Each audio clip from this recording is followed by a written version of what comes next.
সুপ্রিয় শিক্ষার্থী বন্ধুরা, নিশ্চয়ই ভালো আছে। তোমাদেরকে শুভেচ্ছা জ্ঞাপন করছি মামুন সিজ ইংলিশ কেয়ারের পক্ষ থেকে। বরাবরের মতো সাথে আছি তোমাদের সকলের প্রিয় এবং পরিচিতম মামুন স্যার। আজকে কথা বলবো ট্যাগ কোশ্চেনের পরবর্তী যে রুলসগুলো আছে সেগুলো নিয়ে। গত ক্লাসে আমি বলেছিলাম ট্যাগ কোশ্চেন অর্থ কী এবং ট্যাগ কোশ্চেন কাকে বলে, আর বলেছিলাম যে বাকি রুলসগুলো বিস্তারিত পরবর্তীতে আলোচনা করব।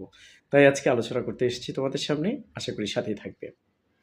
ট্যাগ কোশ্চেন মূলত তিনটি সেন্টেন্স হয়ে থাকে।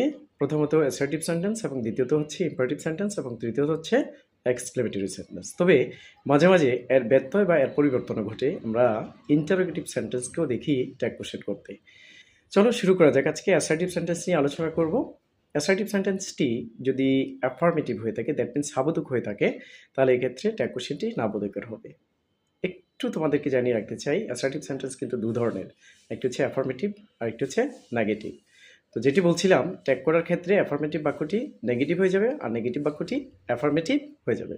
চলো একটি উদাহরণ জেনে নিই। সেটি হচ্ছে যেমন Mamun sir is a tutor. Mamun sir is a tutor, এক্ষেত্রে যদি আমরা ট্যাগ করি তাহলে এটির উত্তর হচ্ছে ইজেন্ট হি।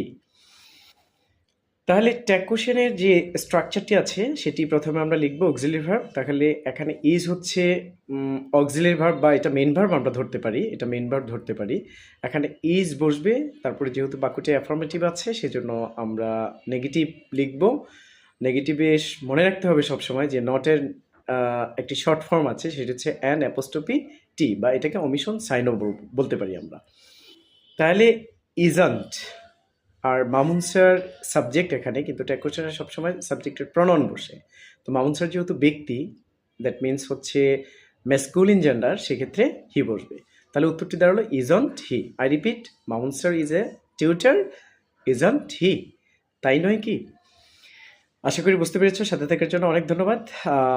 বিস্তারিত পরবর্তীতে থাকবে, সাথে থাকার জন্য অনেক ধন্যবাদ। আল্লাহ হাফিজ।